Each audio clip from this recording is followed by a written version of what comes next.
Assalamualaikum warahmatullahi wabarakatuh. Selamat siang Ibu Desi atau Ibu dosen dan teman-teman sekalian. Kami dari kelompok 7 ingin mempresentasikan yang berjudul Kebijakan Fiskal dan Kebijakan Moneter yang jadi izinkan kami memperkenalkan anggota kelompok kami. Next di Di sini ada anggota kelompok kami. Yang pertama ada Dimas Ardiansyah dengan NIM 642219333. Dan di sini ada Nova Hermina Melinia dengan NIM 642220004. Dan yang ketiga ada Amelia Ramadhani dengan NIM 642220022.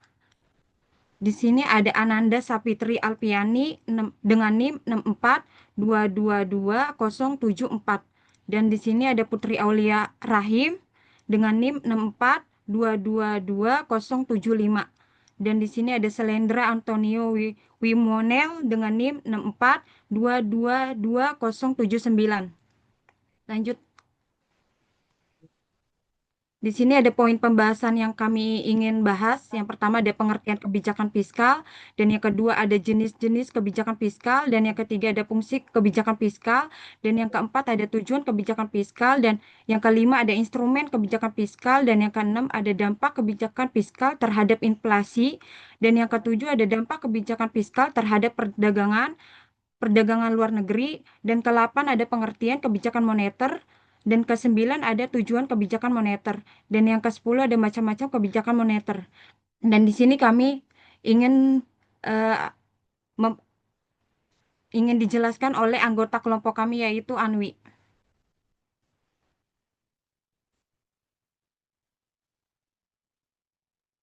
Baik, di sini ada anggota kebijakan fiskal. Ada pengertiannya tuh. Kebijakan fiskal itu adalah kebijakan pemerintah dalam bidang anggaran dan belanja negara yang bertujuan untuk mempengaruhi jalannya perekonomian. Kebijakan fiskal bukan semata-mata kebijakan di bidang perpajakan, akan tetapi menyangkut bagaimana mengelola pemasukan dan pengeluaran negara untuk mempengaruhi perekonomian. Kebijakan ini tidak hanya berkaitan dengan perpajakan, tetapi juga mencakup bagaimana pemerintah mengelola pemasukan, revenue, dan pengeluaran negara expenditure untuk menjaga stabilitas ekonomi. Jenis-jenisnya tuh yang pertama kebijakan fiskal discretionary, menyangkut kebijakan anggaran belanja surplus atau defisit. Dan yang kedua, kebijakan fiskal stabil otomatis berupa pajak, asuransi, pengangguran, dan kebijakan harga minimum. Di sini ada kebijakan fiskal, fungsinya tuh yang pertama ada fungsi otoritas, adalah ketika anggaran negara menjadi pedoman untuk mencari pendapatan dan belanja untuk tahun yang bersangkutan. Yang kedua, fungsi perencanaan merujuk ketika anggaran negara menjadi dasar bagi manajemen dalam merencanakan anggaran tahun yang bersangkutan. Yang ketiga, fungsi pengawasan adalah ketika anggaran negara menjadi pedoman untuk menilai apakah kegiatan penyelenggaraan pemerintahan negara sesuai dengan ketentuan yang telah ditetapkan. Yang keempat, ada fungsi alokasi, yaitu ketika anggaran negara dialokasikan untuk tujuan mengurangi tingkat pengangguran dan pemborosan sumber daya serta menambah efisiensi dan efektivitas perekonomian negara. Yang kelima, fungsi stabilisasi, yaitu ketika anggaran pemerintah menjadi alat untuk memelihara dan mengupayakan keseimbangan fundamental perekonomian. Yang keenam, fungsi distribusi, yaitu ketika kebijakan negara membuat kebijakan anggaran dengan adil dan rasa kepatutan. Next.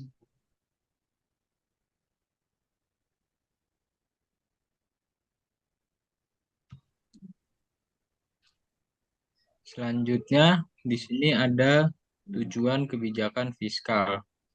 Kebijakan fiskal yang dikeluarkan oleh pemerintah memiliki tujuan-tujuan tertentu. Di antaranya yang pertama, mencapai stabilitas perekonomian. Kedua, memacu dan mendorong terjadinya pertumbuhan ekonomi. Ketiga, memperluas dan menciptakan lapangan kerja. Keempat, menciptakan terwujudnya keadilan sosial bagi masyarakat. Kelima, mewujudkan pendistribusian dan pemerataan pendapatan. Dan keenam, mencegah pengangguran dan menstabilkan harga. Secara umum, tujuan kebijakan fiskal adalah untuk mempengaruhi jalannya perekonomian. Hal ini dilakukan dengan jalan memperbesar dan memperkecil. Yang pertama ada pengeluaran konsumsi pemerintah. Yang kedua, jumlah transfer pemerintah. Yang ketiga, jumlah pajak yang diterima pemerintah sehingga dapat mempengaruhi tingkat pendapatan nasional dan tingkat kesempatan kerja. Selanjutnya ada instrumen kebijakan fiskal. Instrumen kebijakan fiskal yang pertama ada pembiayaan fungsional, kedua ada pengelolaan anggaran, ketiga ada stabilisasi anggaran otomatis. Lalu di sini juga ada jenis anggaran. Pertama ada anggaran seimbang, yang kedua ada anggaran surplus, yang ketiga ada anggaran defisit, dan yang keempat ada anggaran dinamis.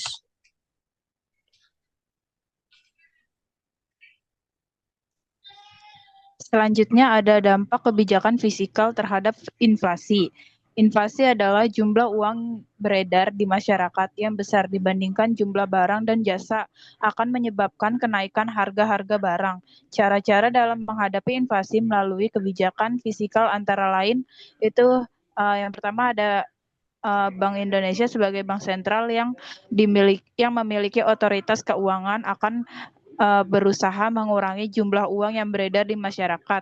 Yang kedua ada mengupayakan peningkatan produksi. Selanjutnya ada kebijakan fiskal lainnya yang dapat menekan laju inflasi, antara lain itu ada yang pertama mengurangi anggaran pengeluaran pemerintah dengan mengoptimalkan pos-pos vital. Yang kedua ada meningkatkan perolehan pajak melalui upaya peningkatan kesadaran masyarakat serta pengenaan tarif pajak yang tinggi untuk beberapa komponen pajak yang dianggap perlu. Selanjutnya yang ketiga ada melakukan pinjaman pemerintah guna menutup kekurangan yang ada, tetapi sifat dari peminjaman yang dilakukan pemerintah hanya sebagai pelengkap dalam proses pembangunan. Selanjutnya ada dampak kebijakan fiskal terhadap perdagangan luar negeri. Keterangannya itu kebijakan fiskal ekspansioner dalam negeri seperti kenaikan belanja pemerintah atau pemotongan pajak pengurangan tabungan nasional, turunnya tabungan mengurangi penawaran dolar untuk ditukar ke mata uang asing dari S1 minus 1 ke S2 minus 1. Pergeseran ini meningkatkan kurs real equilibrium dari S1 ke E2. Turunnya tabungan mengurangi penawaran dolar yang menyebabkan real peningkatan dan menyebabkan ekspor neto menurun. Selanjutnya yaitu dampak kebijakan fiskal pada perdagangan luar negeri. Di sini terdapat keterangannya, yaitu kebijakan fiskal ekspansioner luar negeri mengurangi tabungan dunia dan meningkatkan tingkat bunga dunia dari R1 ke R2. Kenaikan tingkat bunga dunia mengurangi investasi dalam negeri yang lalu meningkatkan penawaran dolar untuk ditukarkan ke mata uang asing. Akibatnya, kurs real equilibrium turun dari E1 ke E2 yang menyebabkan kurs real menurun dan menyebabkan ekspor neto meningkat. Selanjutnya yaitu kebijakan moneter. Kebijakan moneter ini merupakan kebijakan yang dilakukan oleh pemerintah melalui bank sentral guna mengatur penawaran uang dan tingkat bunga dalam tingkat yang wajar dan aman. Kebijakan moneter banyak digunakan untuk mengatasi masalah-masalah perekonomian yang biasanya langsung berhubungan dengan tarik-menarik antara kepentingan ekonomi jangka panjang dengan keuntungan jangka pendek. Misalnya yaitu kepentingan investasi dan kepentingan selisih nilai tukar. Tujuan dari kebijakan moneter ini sendiri dicapainya keseimbangan intern atau internal balance dan keseimbangan ekstern yaitu external balance. Keseimbangan intern biasanya diwujudkan oleh terciptanya kesempatan kerja yang tinggi dan laju inflasi yang rendah, dan keseimbangan ekstern ini sendiri ditujukan agar neraca pembayaran internasional seimbang. Baik, di sini ada macam-macam kebijakan moneter. Kebijakan moneter itu ada dua. Yang pertama di sini ada kuantitatif dan kualitatif. Kebijakan moneter kuantitatif yaitu kebijakan yang bertujuan mengatur jumlah uang beredar secara langsung di masyarakat. Dan yang kedua di sini kebijakan moneter kualitatif adalah kebijakan yang bertujuan mengatur penyaluran kredit agar digunakan pada sektor-sektor tertentu yang dianggap penting. Di sini ada instrumen kebijakan moneter. Yang pertama, kebijakan pasar terbuka atau open market operation.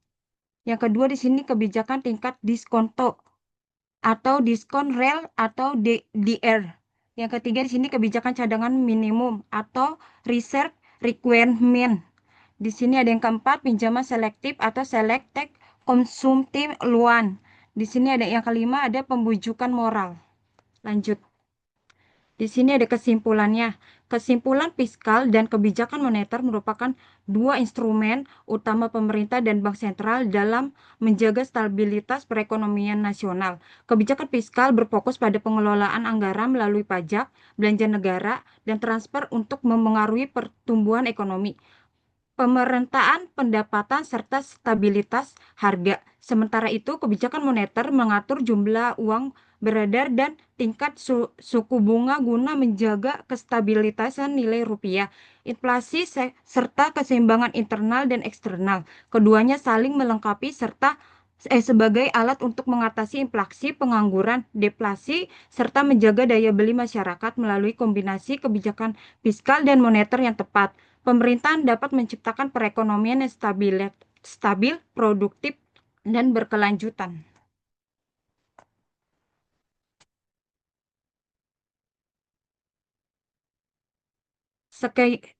Sekian yang dapat kami sampaikan. Semoga informasi ini dapat menjadi wawasan baru dan bermanfaat bagi kita semua. Assalamualaikum warahmatullahi wabarakatuh.